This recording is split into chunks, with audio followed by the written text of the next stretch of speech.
This episode is brought to you by Sterling Soap Company. Fellas, you've heard the phrase, look good, feel good, right?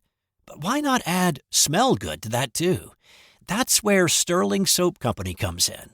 First, Sterling Soap is 100% natural and has a wide variety of bath soaps, shave soaps, beard balm, lotions, and cologne. Second, there's a scent just for you. How about burgundy? Yeah, it's more than a color. The Sterling Soap folks blend natural essential oils with hints of mahogany, golden amber, and sandalwood. Or how about D503, an intensely masculine scent inspired by Legend by Mont Blanc. And third, you will feel good about the price. For just a little more than you'd pay at the grocery store, Sterling Soap will leave you feeling clean, refreshed, and ready for whatever's next. Give Sterling Soap a try today. Visit sterlingsoap.com. This podcast is part of the Sports History Network, your headquarters for the yesteryear of your favorite sport. You can learn more at sportshistorynetwork.com. Connie Hawkins was robbed. A Hall of Fame talent, he was unjustly robbed of his college career and perhaps as many as 5 years of his NBA career. And saying was robbed is not conjecture.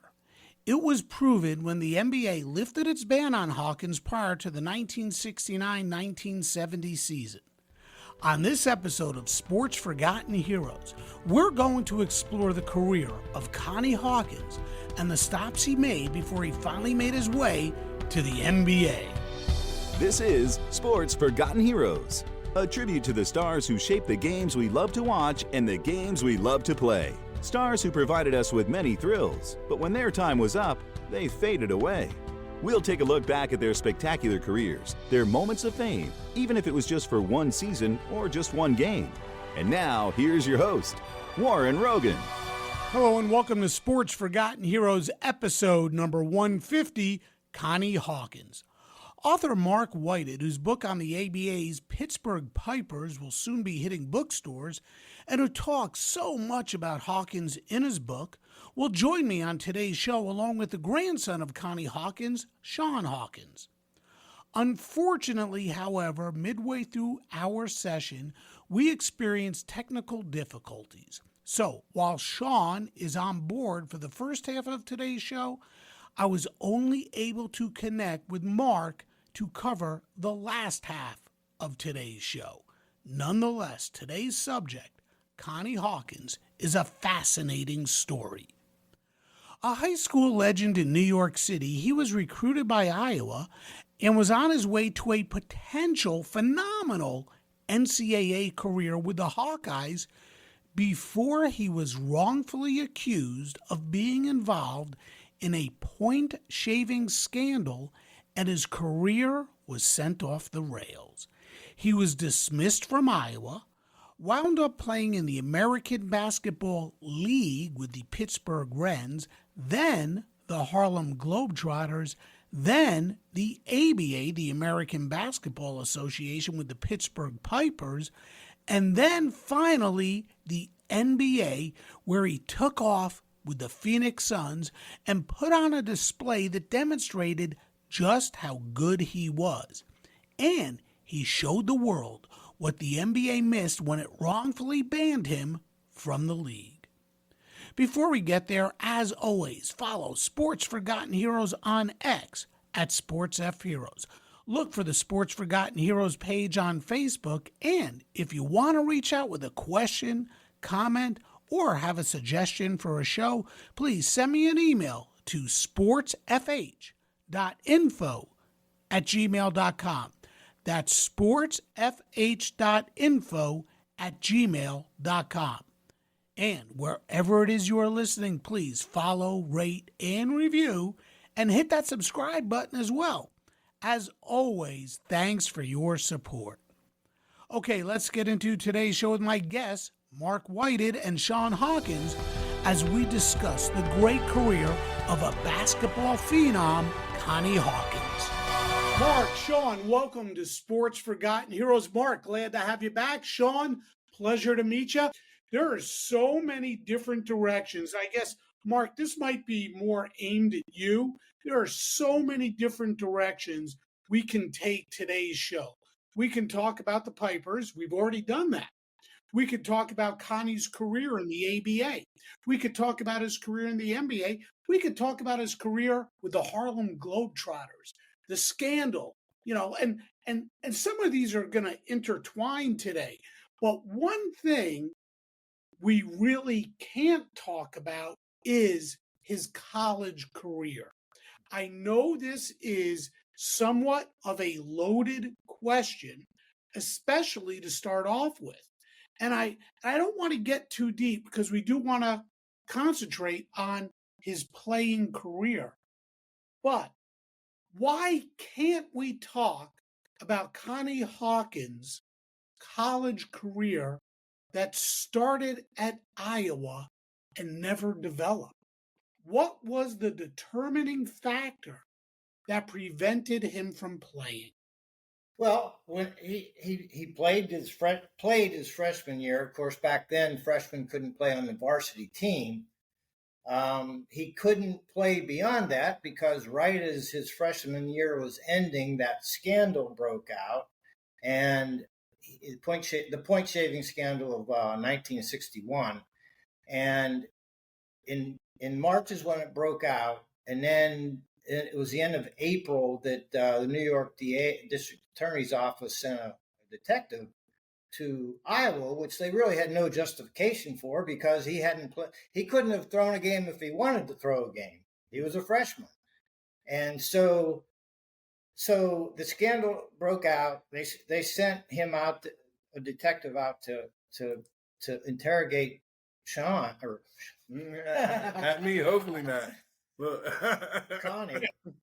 And what had happened was Jack Molinas, who was the ringleader of the scandal, was in the process of trying to recruit him, but as he had quite the grooming methods, Jack Molinas, and because he had been an NBA player himself, he was able to get in his car and go play with players around the playgrounds of New York City. But there was no, Connie Hawkins was not part of, he had not said, gee, yeah, I'm gonna shave games for you. No, that hadn't happened. But what happened was at Christmas time, Connie went back to New York, and he, see, at Iowa, since Connie didn't have a scholarship, he was, since he didn't have a scholarship, they literally paid him under the table to pay his tuition. And they had a set up job for him, but that job, was kind of like, cleaning the beach in the farms, right? Yeah. At a tire store. So anyway, he went back to New York, and the mistake they made, or what was made there, is the guy at the tire shop gave him the $200 for his next tuition, his next term. Well, he kind of spent it all on going out with friends and Christmas shopping and such. So by the time it was time to go back to Iowa, he had no money. And so he asked Jack Molinas for a loan, which he gave him $200 loan, which his brother, Connie's brother, paid back within a month.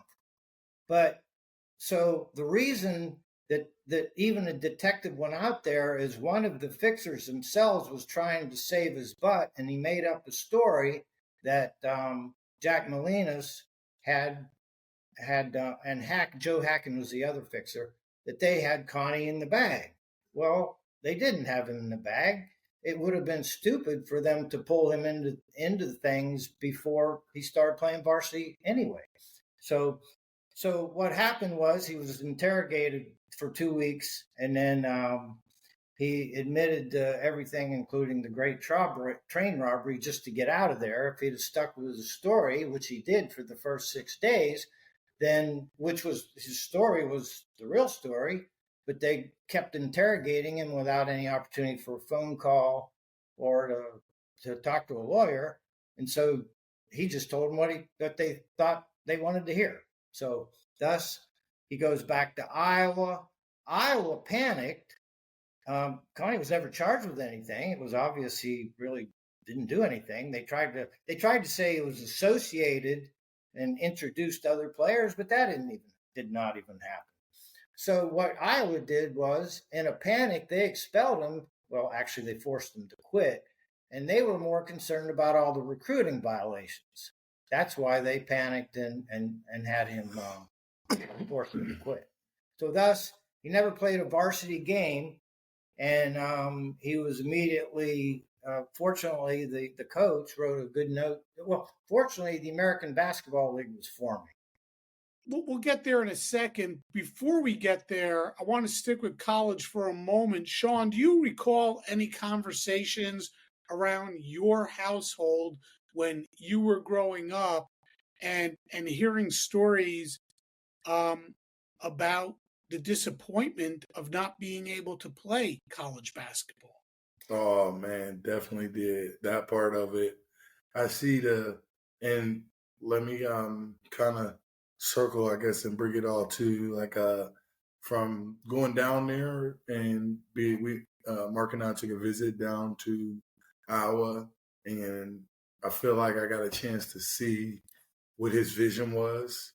That like being able to go, if you really not, talking about not getting too deep, but if you think about it, he's the Hawk, right? You know what I mean? And he goes to school, what's the name? Hawkeyes. Like, something like you can't write this up. Like, you know what I mean?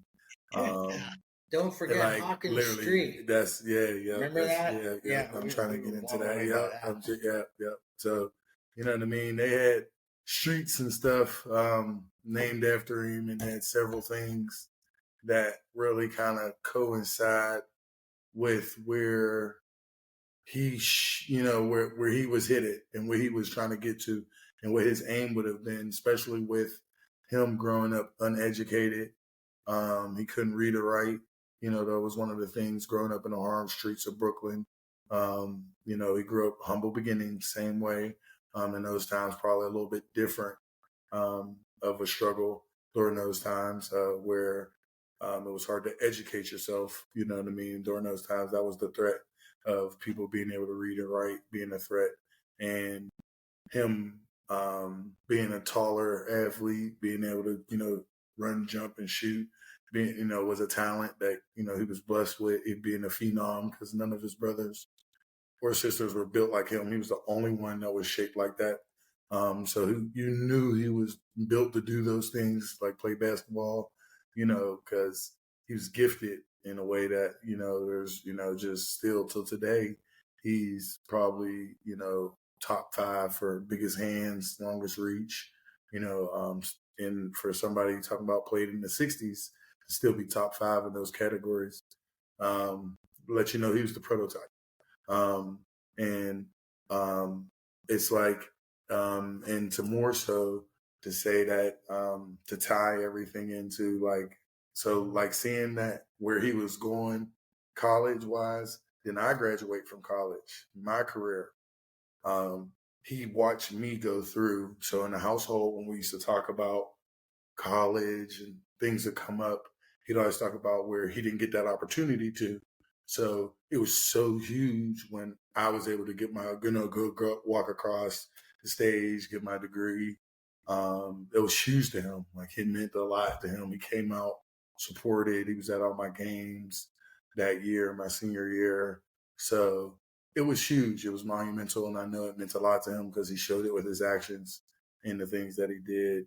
So it always aligned up with the things that happened during our household when, growing up, that like he wanted to further the generation. He wanted it to be better. So he wanted me to get a degree where he wasn't able to. He wanted to be able to say his grandson did. It's awesome. He grew up in New York, Brooklyn, dominated in high school basketball. I think he went to boys high school. They won the city championship twice.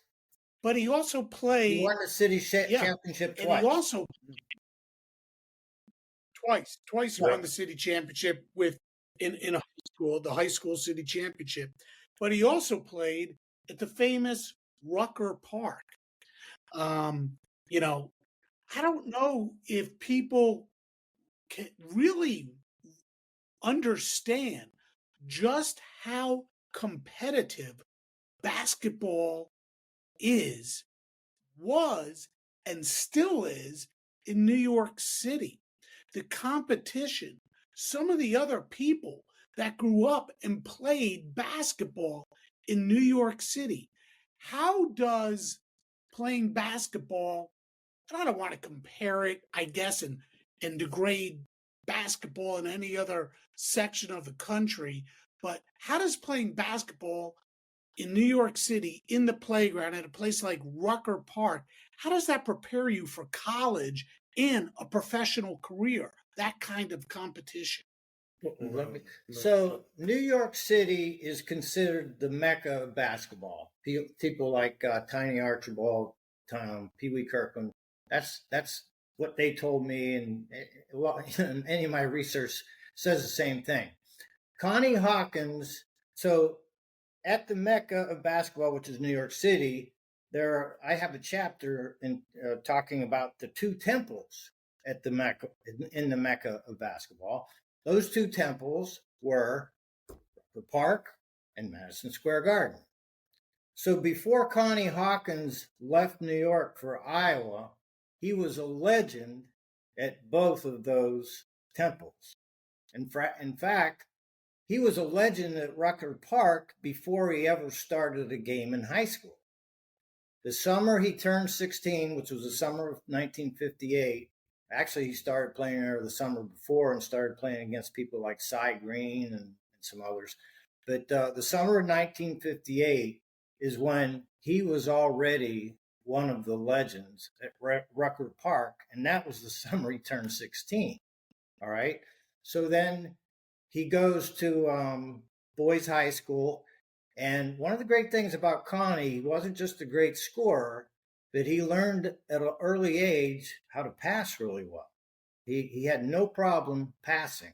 So his junior year was Billy Burwell's senior year. And Billy Burwell was the stud of the team.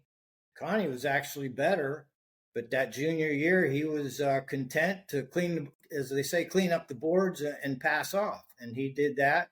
Billy Burwell was the star, and although Connie made All City along with Roger Brown, so even though everybody knew how good he was already, but he was patient enough to just pass off, clean the boards, and then of course the senior year he dominated. They won a second high school championship, the Public Schools Athletic League they called it. So by the time he left for Iowa, before it goes there, we need to talk about one thing. Okay. We got to slow down and mention one key factor there, right? He plays in the Parade All-American game.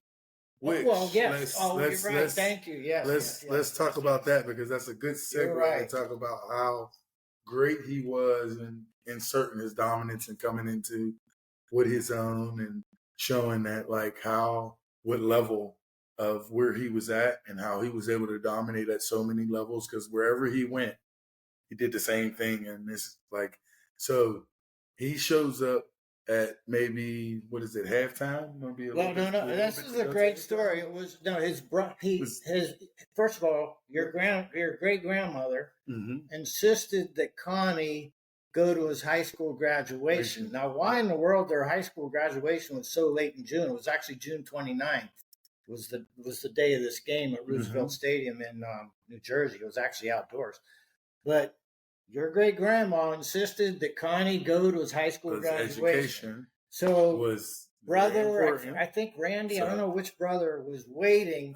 So as soon as it ended, it was actually Earl. Okay. Earl. They got in the car, and the newspaper, the exaggerated stories say he got there at halftime. He actually got there late in the first quarter. All right. But it took him a while, but he didn't start playing until halftime because he didn't have nothing. He didn't have the shoes. He forgot his shoes. He didn't have a uniform or shorts. or any shoes. So he ends up borrowing some stuff from just some random person in the crowd in the stands that kind of matched up with him and had a similar size. So he borrows somebody's stuff and ends up, his team was losing before that time. He comes out and at the end he gets player of the game, MVP of the game, and comes back and the team wins. Yep. Now he played with Jeff Mullins was in that game. Paul Silas was in that game. John Thompson, who later coached at Georgetown. Tom Hoover was in that game. It's still considered one of the most famous high school all-star games in history to this day. I mean, it's of legend. It really is. Yeah. And so that's one of those things that where it lets you know that where he was destined to be great. Like he was just, like going able to go out and do Rutgers, same thing as a kid. He was young. He was out there dominating. And there was guys that were already playing at a college level or playing at a professional level that was out there, and he was dominating those guys, like being able to hold his own. And when you're able to do that, a lot of people, your name's going to get around. He was being compared to Oscar Robertson and Wilt Chamberlain. So imagine that. A guard and a center. All in one. Because he could do everything. Literally. So you figure he was those Magics, before Magic, those guys that, those hybrids, those guys that are 6'8", 6'9", that can dribble, pass, shoot, could do everything, can affect the game in more than one way versus a guy that just can score the basketball and that's it, and they need the ball in their hand and ball dominant.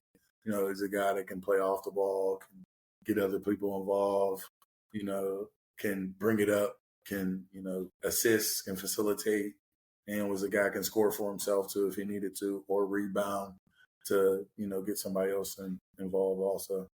Yeah, virtually at that time, there was nobody else 6'8" who could have literally been a point guard. That was what made him so different. And he got those kind of comments, even though he didn't play actual game. I mean, he played when he was a freshman at Iowa. Some of the team that they played were like other Big Ten freshman teams, but not all of them. Some of them were just alumni kind of games. The Iowa alumni come in and they played before the varsity game. But even guys like John Kuhnla, who was the coach of the University of Minnesota, had been the coach of the Minneapolis Lakers. He said he made comments about how Connie could be a point guard, or he could play all three positions. And there was some, like Oscar Robertson wasn't as tall, of course. Oscar Robertson was a good enough player to play center, but there weren't centers that could play guard, and Connie was that very, very rare person that actually could. That's right. So yeah, I'm glad you remembered that game. Cute little tidbit. That's a great tidbit. Thanks for remembering. Oh, I got you. Well, he obviously he started in high school. He was a great high school player. Finds his way out to Iowa, plays his freshman year there, but he gets caught up in this scandal. And again, could do a whole show on the scandal. Don't want to get too sidetracked on it because we want to talk and celebrate his career. So he plays at Iowa for the 1 year, and then he's kicked off the team. Unfairly kicked off the team. So I want to jump ahead, though. I want to jump ahead because again we're going to celebrate his career today. Mark, who were the Pittsburgh Rens, and how did Connie find his way to the Pittsburgh Rens? Thank you for asking that. So, the Pittsburgh Rens were in the American Basketball League. In one of my my chapter right after Connie is Iowa boots him, he went back to New York. Now, a lot of guys who were great at Rucker Park got, as I term it, got swallowed up by the streets, drugs and such. But Connie, maybe the most remarkable story of his whole career is one you don't really hear about, is how he made it through the summer. He played at Rucker Park. He played against Wilt Chamberlain, and it was some good luck. Connie had some really bad luck, but there was some good luck that happened too, because that was the summer that Abe Saperstein, the guy who ran the Harlem Globetrotters for 30-some years up to that point, he was pissed off at the NBA because the NBA didn't give him a team. And he's the guy that really saved the NBA through the 1950s. He was scheduled the Harlem Globetrotters to play doubleheaders with NBA teams. Otherwise, the NBA might have withered away. It just wasn't that popular in the 50s. So he should have gotten a team in either Chicago or Los Angeles. He actually did. He actually was awarded a team in the 50s in Chicago, but the NBA gave him no help, and he said, screw it. So anyway, he really should have gotten a team later. Either LA, they were very reluctant to move there. The NBA was very reluctant to go to the West Coast. And when they didn't go in 1960, that was sort of Abe Saperstein's final straw. He had been threatening to start a new league since 1959, but in May of 1960, he said, yep, I'm going to do it. And so the summer of 1961 is when they kicked it off. Well, that was right after Connie had left Iowa. So it was great timing. The coach of the Rens, Neil Johnston, and the owner, Lenny Littman, and their trainer, Alex Medich, who is a character. He was also the trainer for the Pipers. They knew about Connie, and so they got word. Lenny Littman, out of the blue, called him one day towards the end of the summer, and Connie was getting a little distressed by this point because his two buddies, Eddie Simmons and Jackie Jackson, went back to college, and he was, late August or whatever, left alone, wondering what he's going to do. But he did get a call from Lenny Littman, the owner of the Rens. He went to Pittsburgh for a tryout. They signed him, and he became the most valuable player, leading scorer of the American Basketball League the first season. Now, some people might turn up their nose and say, well, it was just the American Basketball League and et cetera. Well, Larry Brown will argue with you on that point, for one person. Larry Brown, actually, the guy who coached every team on the planet, and actually played against him in New York growing up. But he said the American Basketball League, that don't call it a minor league. It definitely wasn't a minor league. It had several ex-NBA players. And so Connie goes there as a scrawny 19-year-old, only weighed about 160 pounds at 6'8". Which, let's add that those guys tried to consistently, the knack was because he was so, Pharrell was the physically, get beat him up, basically. So every night in, night out, he was dealing with that, that type of, that was their objective. That was their way. There was a strategy. Like, okay, yeah, he's young. Pharrell just came in the league. We're going to beat him up. We're going to put some bodies on him. So just wanted to add that. No, that's a he was so because he was so young. He was so young and they tried to physical him so much. He holds the one game point scoring record. He scored 54 points in one game. Yeah. Wow, did they physical him? You did your research. Yes, wow, sir. Very good. Yeah. Well, here's the great. So the AB. Okay. So muggings were legal, pretty much. The referees were mediocre at best. And Kenny Sears was one of the ABL players. He played for the San Francisco Saints. Or I'm saying he was a former NBA player playing for in the ABL that year. And he another thing that made it so difficult was he talked about how in the NBA there was sort of a gentleman's agreement not to kill each other, right? So, yeah, he wasn't playing against Wilt Chamberlain or Bill Russell or people like that, but he was playing against a young studs who wanted to kill him every night. Mm-hmm. Plus, the ABL, so literally the Rens, they played 5 different times. They played 5 games in a row on 5 nights. They had one stretch where they played 9 games straight. Every day, 9 straight days they played. And then there was another, I think, 4 games in a row. So it was a brutal, brutal schedule. And they do things like, Pittsburgh and Cleveland actually had a little rivalry, the Cleveland Pipers and the Pittsburgh Rens. A lot of times, right after the game, they'd get in a rental car and then drive back to Pittsburgh or go to Chicago in snowstorms. So the idea that he led the league, I think it was 27.5 points per game.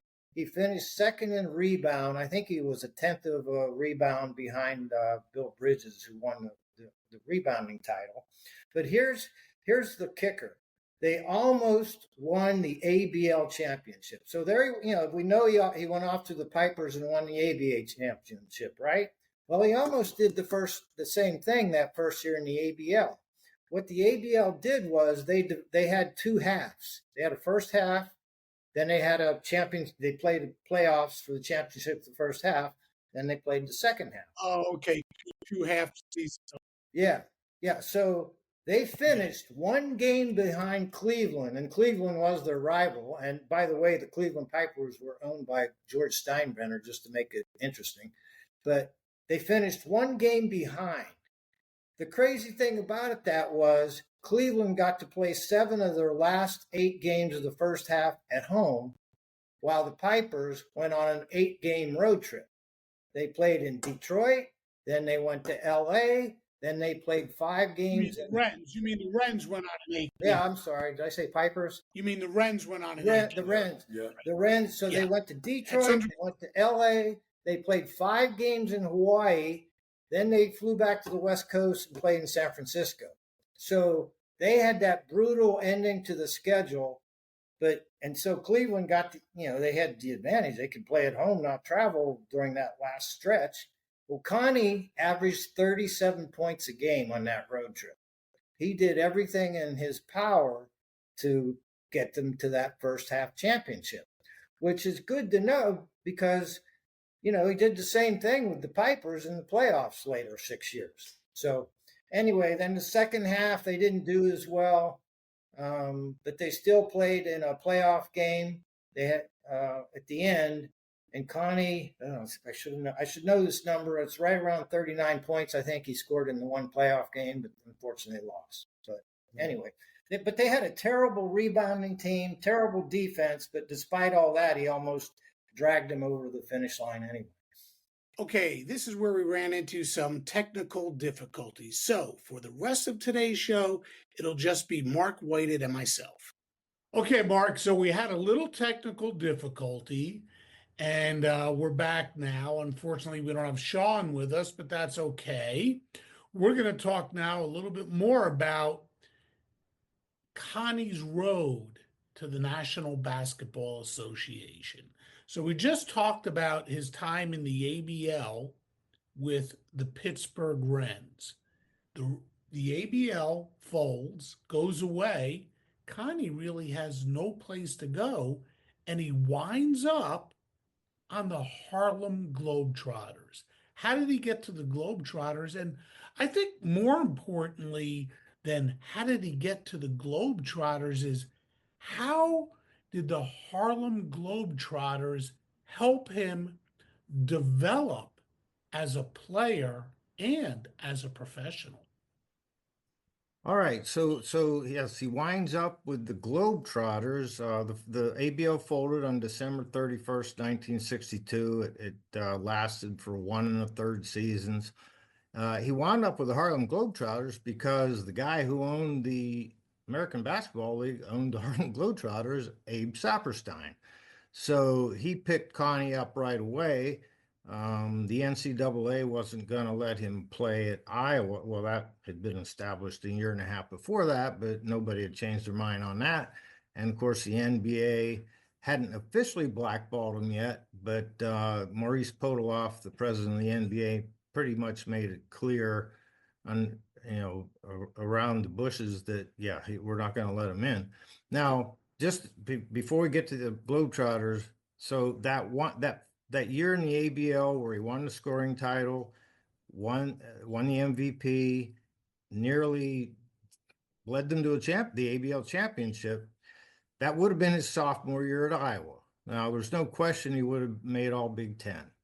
and he would have been playing. He would have played Jerry Lucas and John Havlicek twice. They were both at Ohio State, and those games would have been the games of the century. They would have been big time covered. And so anyway, he didn't get to do that. And he would have also probably made second or third team all NCAA, All American. I'm sorry, second or third team All American. So then he was there for the Rens for that second season. It got cut short. Well, that should have been his junior season at Iowa, and he would have almost definitely made first team All-American. And he might have been the player of the year as a junior. Ironically, the guy who won player of the year was Art Heyman, who was the guy traded to the Pipers that made them a championship team. So I don't think there's any question he made first team All-American, might have been player of the year. So off he goes to the Globetrotters.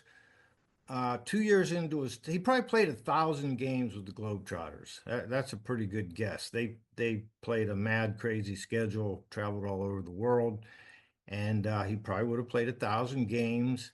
I haven't seen any video of him with the Globetrotters, unfortunately.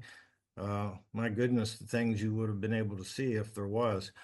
But by 1965, which was 2 years into his time with the Globetrotters, he was already being called the greatest Globetrotter ever. And the Globetrotters started in 1927. So 38 years into the Globetrotters, he was called the best Globetrotter in history. So that's 1965. His lawyers that he had in Pittsburgh, meanwhile, had started their efforts to get him into the NBA in 1964, because in 1964, that was the first time the NBA passed over him.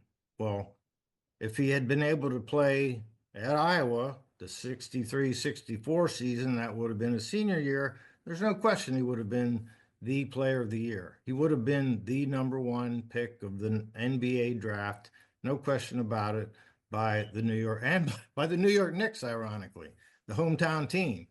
How awesome would that have been? And meanwhile at Iowa, they would have given Ohio State a run for their money that sophomore year of his, and they probably would have won the Big Ten his junior and senior year, because they would have been able to pull a couple guys. They would have been able to recruit better with Connie Hawkins there. They had Ira Harge, who later played for the Pipers, was who later put New Mexico on the map because Connie left Iowa. They had Ira Harge in line to go to Iowa. So anyway, they would have had some studs at Iowa to make him better, and probably would have won the Big Ten his junior and senior year. So anyways, come 1966, that was his last year with the Globetrotters. He played for them for 3.5 years. So 1966, his lawyers wanted him to be back in Pittsburgh, back home, because 1966 is when they officially filed the suit against the NBA, the $6 million suit. Now, the funny thing happened with that, Pittsburgh in 1966, the NBA started to expand like mad in the late 60s. And of course, the ABA being founded in 1967 quickened their pace. So Pittsburgh was actually in line to get an NBA team in 1966 for the 67-68 season. Walter Kennedy came to a game in Pittsburgh in early November of 66. It was because there was 6 games scheduled NBA games scheduled in Pittsburgh by some people trying to get an NBA team there. Well, Kennedy was having a press conference, and he was talking about how wonderful Pittsburgh was, but then he got served papers, literally, by Connie Hawkins' lawyers. And suddenly, Pittsburgh wasn't such a great candidate for an NBA team. So thus, February 1967, the ABA gets formed, and Pittsburgh has a team. And since Connie Hawkins was already living in Pittsburgh because of the Rens and because he married Nancy while he was with the Rens. If he hadn't met Nancy and married her, if he'd gone back to New York, probably would have never heard from him again, because he wouldn't have been able to have the lawyers to be the dogs that catch the car, because they were the dog that caught the car. Nobody expected it to happen. Did he have any apprehension at all in joining the ABA and the Pittsburgh Pipers? I mean, after all, he went to the ABL, it didn't succeed. He went to the Globetrotters, that's a fun team, it's not it's not the NBA. Oh gosh, now we have a new league, the ABA. Yeah, what the heck? I'll give it a try. Or No, he didn't have any apprehension about the ABA. For one thing, he still wasn't making a lot of money. I mean, he was making Nancy had a big family, and the house he had in North Side was always full of Nancy's family. So he needed a job, and he was happy as hell to play basketball again. And so now, 2 years later, when he went to Phoenix in the NBA, yeah, he did kind of have some questions whether he'd be really good enough or not. I think just a natural sort of thing. Plus, he had injured his knee, but he really had no apprehension in starting with the ABA. And he was the best. I mean, no exaggeration. He was the best player in the ABA when he was in the ABA. Oh, for sure. I mean, so when he first started with the Pipers, 1967, the 67-68 season, he was no doubt, without question, the best player in the world, not in the NBA. Okay. And so there was not a single player in the ABA didn't recognize it. He was the MVP for that 67-68 season, led them to a championship that was especially the finals, was just a classic 7-game series where they fell behind 2-1, and then they had to tie the series on the road twice. So that's kind of an unusual thing to be able to do that. That's hard to do. They were down 2-1 and then tied it in Game 4 in New Orleans.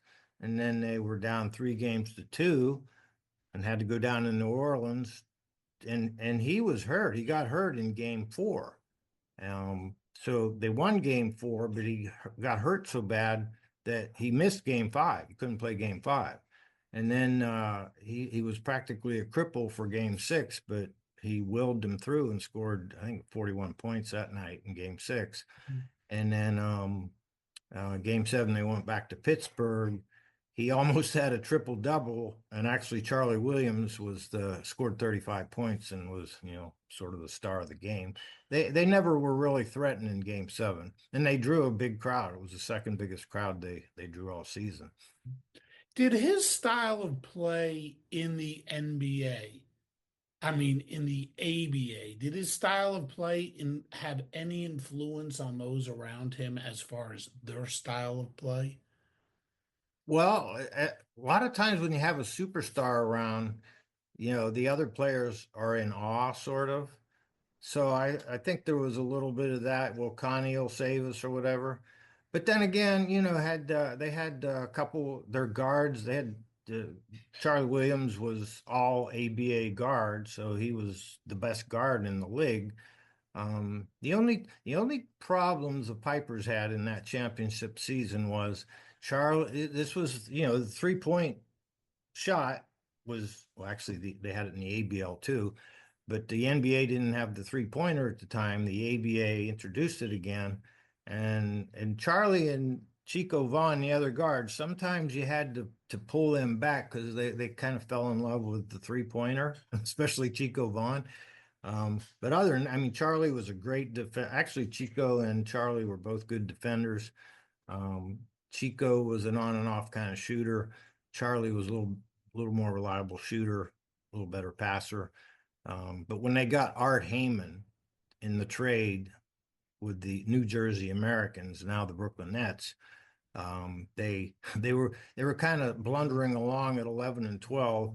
They got him and went on a 15-game winning streak. then went 12-9, and went on a 12-game winning streak. So after they got Heyman, they started out 11-12. After they got Heyman, they went 43-12. Wow. Wow. And then Yeah. swept the Indiana Pacers in the first round. Indiana had Roger Brown on the team. He's in the Hall of Fame now, and he was actually Connie's rival in high school in Brooklyn. So they went way back to Brooklyn days. Actually, they were the two best players coming out of high school in 1960. And then they beat Minnesota in 5 games. The only reason they didn't sweep them is game 2 was happening literally while Martin Luther King assassination riots were going on about a half a mile away from the Civic Arena.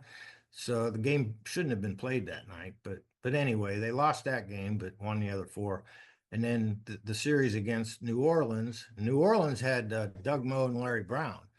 And Minnesota had Mel Daniels. He's in the Hall of Fame. And then New Orleans, Larry Brown's in the Hall of Fame. Mm-hmm. So after all this time, plays his freshman year at Iowa, Iowa State. No, Iowa, University of Iowa. Right. Iowa. Plays his freshman year at Iowa. Why, doesn't get to play again for a while, goes to the ABL, becomes a Globetrotter, goes to the ABA. Finally, in 1969, Connie Hawkins is headed to the NBA. How did this come about? Now, let's not forget, his second year in the ABA was in Minnesota.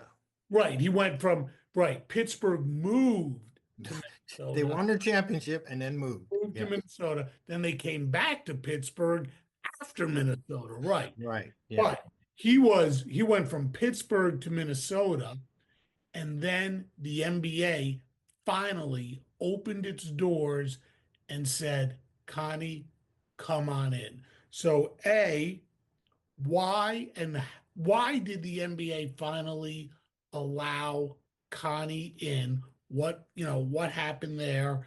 And how did the Phoenix Suns acquire the rights to Connie Hawkins? Okay, real quick. So in Minnesota, so first year with the Pipers, MVP, scoring champion, finished second in rebounding. He was on the same path as second year. Rick Barry was his competition. Rick Barry was the closest to being as good as him. He was leading the league in scoring. Yeah, over 30 points a game. Yeah, he was over 30 points a game, but then he had a really bad injury at a practice. It wasn't even during a game. And so he should have missed the rest of the season. But they brought him back hoping he'd be able to help in the playoffs, and that didn't work out. But anyway, he was on his path to winning a second MVP, second scoring championship, and he really shouldn't have come back because he was really never the same. So despite never being the same, he's all NBA his first year in the NBA with Phoenix Suns. But now it came about quickly because Connie's lawyers started in 1964 trying to get him back in. They officially filed the suit in 1966. Walter Kennedy was being very arrogant and dismissive of the whole thing. He was the NBA commissioner. He wasn't, he just assumed that Connie did something he shouldn't have and never really personally looked into it.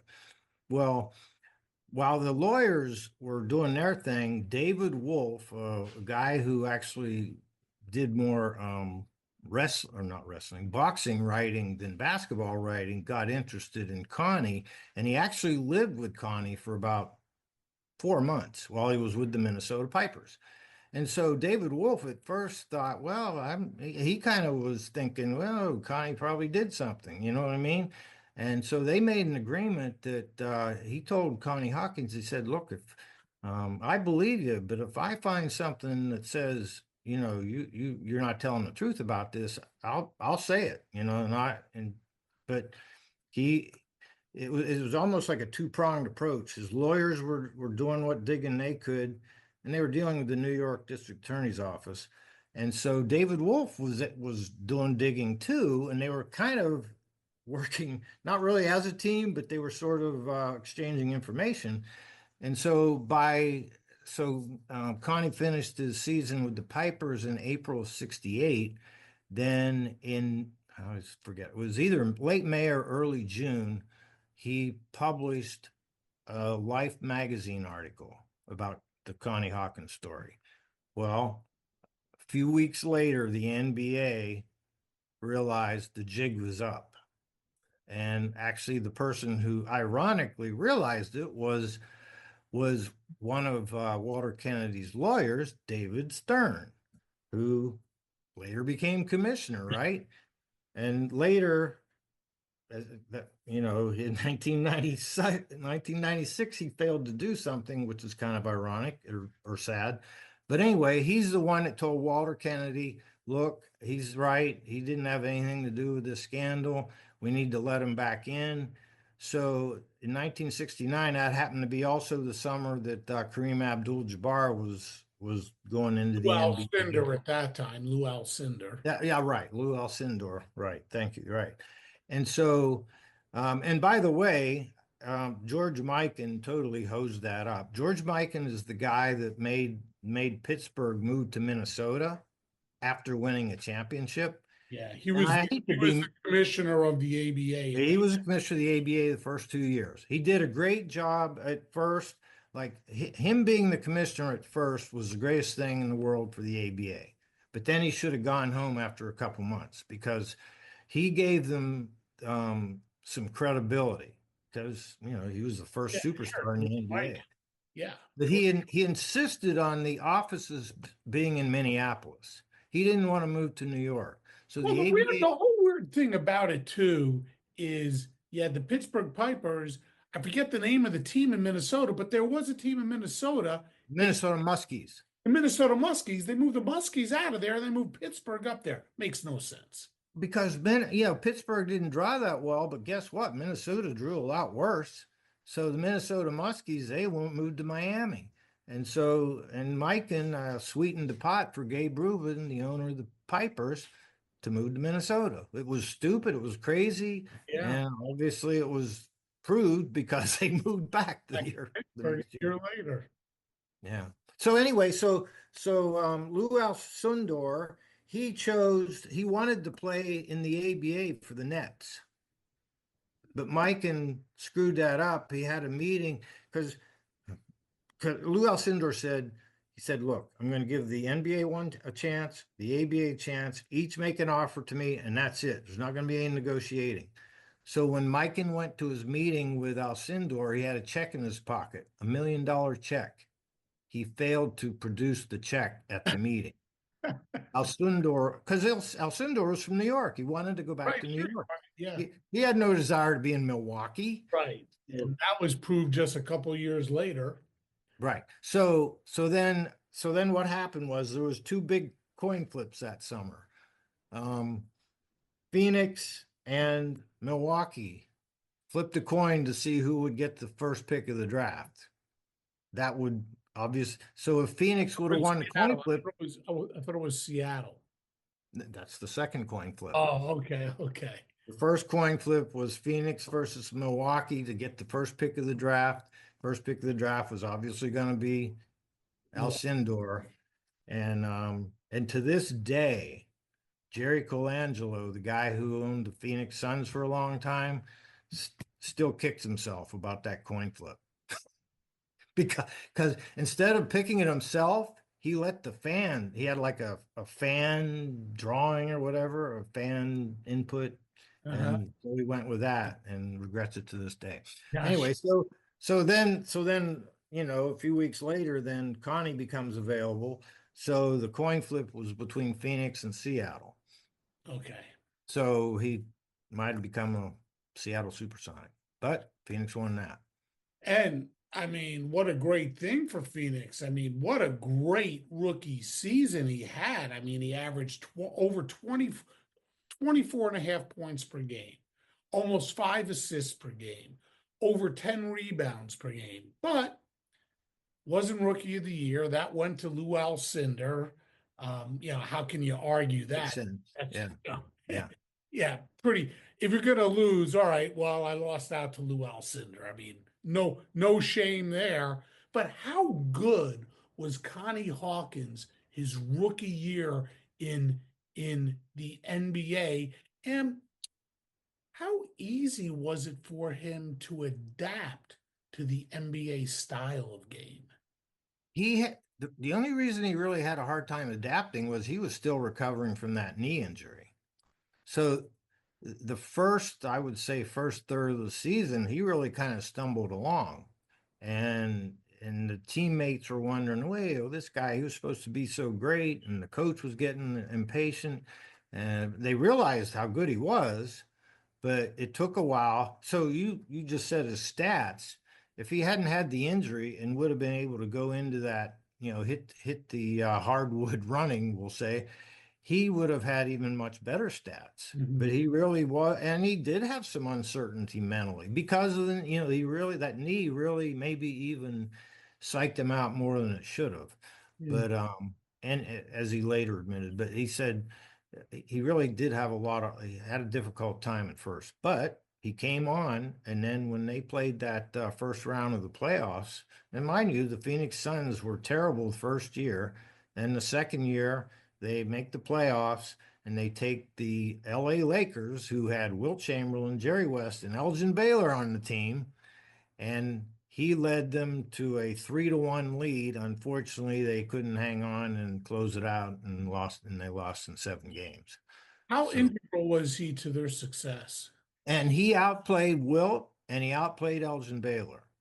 Now, Jerry West was played out of his mind. Jerry West is really who won that series. But he outscored Wilt. Wilt out-rebounded him. But Paul Silas was doing a lot of the rebounding work for the Suns that year. So Connie was, he led him that far in his first year. It should have been his 6th year in the NBA, but of course it was only his first. And he, he was first team All NBA. That's very important. And that makes you think, okay, let me see, 6th year in what's in, almost, he gets to the NBA kind of at the end of his prime. He's injured. He still makes All NBA. Well, that makes you wonder, well, what would he have done those first 5 years in the NBA? Yeah, sure. Well, he certainly would have won Rookie of the Year. Willis Reed won it that year. But if Connie Hawkins had been drafted in 1964, he would have been the Rookie of the Year, period. Sure. Willis Reed wouldn't, Willis Reed passed last year, but Willis Reed wouldn't have argued with you on that. In fact, actually, if they should have been teammates, because Willis Reed was picked in the 2nd round of the 64 draft. So if Connie had gone in the 1st round, you would have had Connie and Willis playing for the Knicks. Right. That would have been incredible. Connie really did have a terrific NBA career, and in his 5 full years with the Suns, he averaged over 20 points a game, over 3 assists a game, over 9 rebounds a game. He had all-star appearances. Just how good was he with Phoenix? Well, like you say, he's still his 2nd and 3rd years. He made the All-Star team his first 4 years in the NBA. In his 2nd and 3rd years, he had almost as good a years as that first year. But the 2nd and 3rd year, he got screwed by the playoff format. The NBA expanded, and they went from 2 divisions to 4. I guess it was 4. But so what happened was you had the first 2 teams in each division making the playoffs. Well, Phoenix happened to be in a tougher division. They finished 3rd in their division with a great record. Yeah. And the Atlanta Hawks, they had the good fortune to be in a crappy division. So they finished, I think their winning percentage was 439. They made the playoffs. Phoenix was, I know, 598 the second year they got screwed. The first year they were like at 570, something like that. But they had 2 very good seasons in a row, but he didn't get to shine in the playoffs. And that really, one of the 3, him not being able to play in the playoffs his 2nd and 3rd year in the NBA really hurt his forever, what people think of him. Like I was ranting when we talked the other day. He's not in David Aldridge's top 100 book, and he's not on Bill Simmons' latest top 100. That's a joke. Yeah. And I respect the heck out of those two guys. They knew more basketball than I could ever know. But like most people, they just don't know how good he was. And when you try and put the argument, oh, well, he was only in the NBA 7 years. Well, gee, why was he only in the NBA? Because the NBA unjustly blackballed him. And yeah, anyway. Yeah. So why did he finally why did the Suns get rid of him? He was starting to fade. Deteriorate. He really was. His last year, they traded him to the Lakers. He just wasn't the same. His points per game went down, but his rebounds, that's really, if you look at his, maybe you're looking at it now, but Yeah. his rebounds per game dropped off down. I mean, quite a bit. His years in the NBA 10.4, 9.1, 8.3, 8.5, 7.2, 5.4, 7.4, 4.6, and then 6. And those last years, with LA and Atlanta were really, he didn't play. So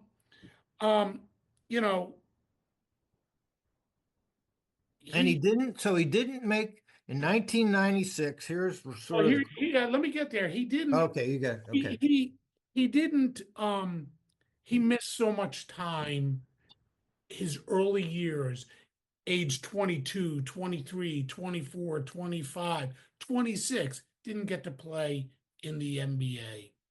Mark, in our early conversations as we prepared for today's show, we talked about the fact that he wasn't named to a lot of all-time teams, and you have some very, very strong opinions about that. Tell us about that. So I have 13 chapters in my book about Connie Hawkins, and the last chapter I called Disappearing the Hawk. So obviously, the New York District Attorney's Office, they should have never even bothered him, dragged him into something he had nothing to do with. Then, of course, the University of Iowa, they panicked and forced him to quit, expel. They didn't technically expel him; they forced him to quit. And then the NBA, of course, blackballed him. Now, and of course, the NBA could have fixed things in 1964 and made it so Iowa and DA's office, what they did, maybe, at least would have been in the rearview mirror. But so, fortunately, now in 1992, there was a gentleman in Pittsburgh named Jim O'Brien who pretty much led his case to the Hall of Fame and he did get in the Hall of Fame, fortunately. But in 1996, the NBA came out with their 50 at 50 list. And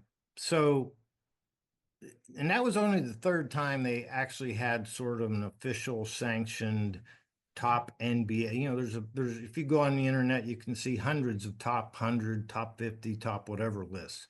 But the 1996 list was the third time the NBA came out with a real list that they sanctioned, and it was the first. It was 1996, and that was when the NBA or the internet was really first starting. In 1971, they had come out with the 25-year point, the top 10 players ever. It was a little bit of it really wasn't a great list because they didn't include active players. So the Jerry West and guys like that weren't on it. But the 1980 list at the 35-year point was the top 11. That was a real legitimate, no kidding list. I mean, it had Bob Pettit, it had Bob Cousy, George Mikan, Oscar Robertson, Jerry West, Bill Russell, Elgin Baylor, Kareem, John Havlicek, and Dr. J. Now, really, that was supposed to be a top 10 list, but they made it 11 because they wanted to put Dr. J on there. Fine. So 1996, they come out with the 50 at 50. Well, the guy who was the commissioner at the time was David Stern. Stearns.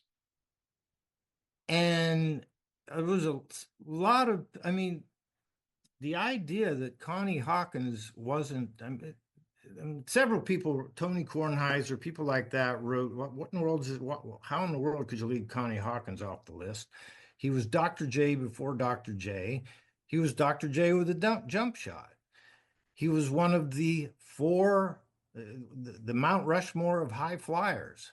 That Mount Rushmore is Elgin Baylor, Connie Hawkins, Dr. J, Michael Jordan. When he was in high school, he was compared to Oscar Robertson and Wilt Chamberlain, and was compared to those two guys all the way through till the day he went into the NBA. So then you're going to tell me, and then he's all NBA, his first year in the NBA. He probably would have been, at least at the very worst, his first years of the NBA, first 5 years, he would have been Rookie of the Year, and he would have been no worse than second team all NBA. He might have been first team all five, at least 3 or 4 years. So then to tell you, so in 1996, he's not in the 50 at 50. Now, why is that so bad? Well, yeah, it's great he's in the Hall of Fame, but who remembers people in the Hall of Fame? Yeah. Al Servey, anyone? Yeah. But those top lists, the 50 at 50, well, guess what? When they made the 75 at 75 list, what did they do? They took that top 50 at 50 list and went from there pretty much, right? And when they do the top 100 at 100, they'll take the top 75, right? Yeah. So what you have then is people like Bill Simmons and David Aldridge, who are know a heck of a lot about basketball historians.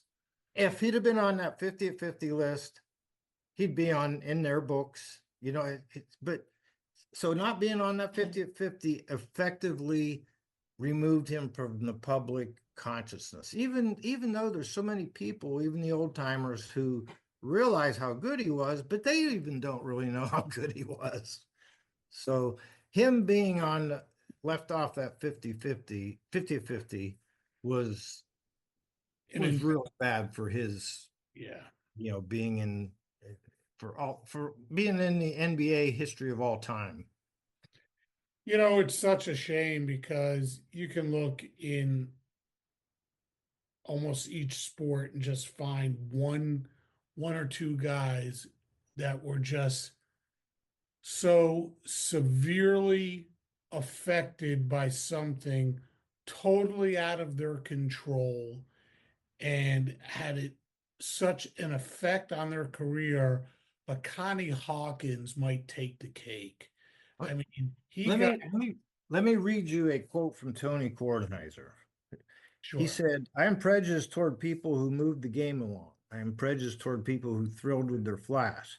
That's why my top 50 absolutely positively has to have Connie Hawkins. The lineage of hang time begins with Elgin Baylor, then passes through Hawkins, Julius Erving, and Thompson before it gets to Michael Jordan. If you connect the dots, you'll see the evolution of the soaring improvisational jazz of basketball." That's a really good quote. Yeah. And it describes how he was as a player. And it covers a lot of ground in that one quote. But, it's a shame too, because as you also point out in your book, that there's just, until he got to the NBA, there's just not a lot of footage out there of Connie Hawkins, so people can go back and say, wait, who's this? What are you telling me he was that good? Well, you can't even go back and take a look at how good he was and how he flew above the rim. And as Sean said, his hands were so big. He 11.5 inches. The way he could grab a ball and just like ball's going out of bounds and he could palm it from and grab it back from. I mean, the guy was just a phenom. He was a superstar. And just what happened to him was so unjust. It absolutely was. It shouldn't have happened. And I think I said earlier in the podcast that I challenge anybody to come up with an athlete who at the age of 19 had a trajectory that was as guaranteed, and then had a deprivation, or whatever you want to call it, lost opportunity as bad as his was. Yeah, because most of the guys who were on that trajectory probably did something to themselves to cause them to have that trajectory go like this. Well, right. And it wasn't anything he did. Wasn't anything. He should have been going like this, and this, and we should be considering Connie Hawkins on those all-time great lists, and much more focus should be on what a great career he had, but it's not, because he missed so much time and it wasn't his fault. Hey man, we've really exhausted a lot of time on here. We could talk more about Connie, more about the Pipers, and I think I will invite you back. No, I will invite you back, because I do want to explore the scandal in much more detail. So, Mark, thank you so much for joining me on Sports Forgotten Heroes. You're welcome. In the ABA, Connie averaged 28.2 points per game to go along with 12.6 rebounds per game and 4.3 assists per game. In the NBA, he scored at a clip of 16.5 points per game, 8 rebounds per game, and 4.1 assists per game. When you combine it all together, it comes out to 18.7 points per game, 9 rebounds per game, and 4.3 assists per game. As the saying goes, oh, what could have been. Thanks again to my guest today, the grandson of Connie Hawkins, Sean Hawkins, and author Mark Whiting. And thanks to all of you for listening, and I'll see you next time on Sports Forgotten Heroes. Hey there, sports history fan. This is Arnie Chapman, a.k.a. the Football History Dude, and I hope that you enjoyed this recent episode presented by the Sports History Network and were able to learn some good old-fashioned sports history knowledge nuggets. I started the Sports History Network back in 2020 with the mission to help podcasters find a community of like-minded sports history nerds, as well as helping aspiring podcasters to start their own shows.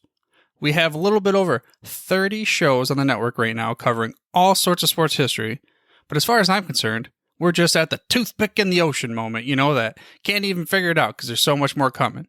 We wanted to create the ultimate headquarters for sports yesteryear, starting with Podcast Network and our website, but we're going to continue to move into other mediums as well. And here's the cool part, because we want you to be part of our team.